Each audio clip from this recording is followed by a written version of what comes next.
Hello, hello, hello. Welcome back to a new test question for your GED HiSET exam. And it has to do with taxes. Everyone should be familiar with taxes who is earning income or making money or buying items at stores. So, going to get right into it. There are two actual questions in this introductory video.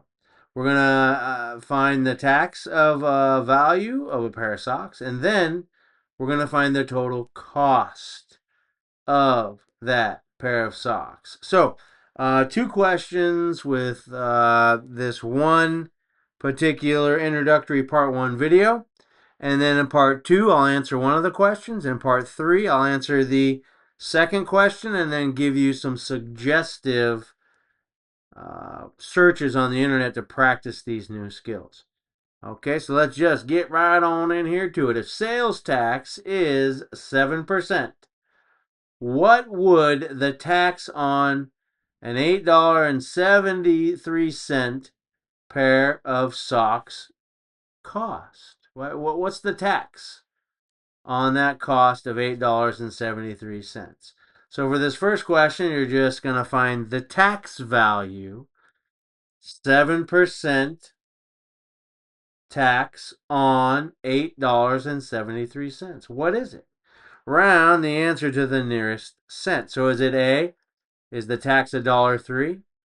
Is it B, the tax is 61 cents?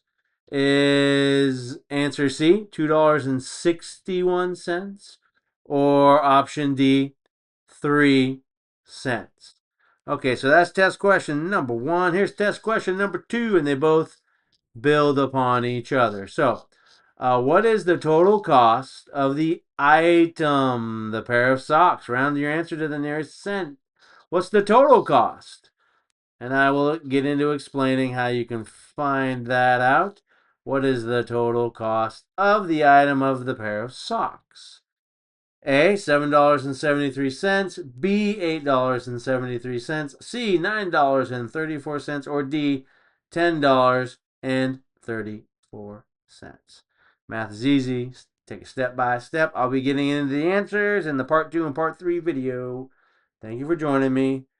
If these videos helped you, please help me to help others. Like, follow, share, subscribe.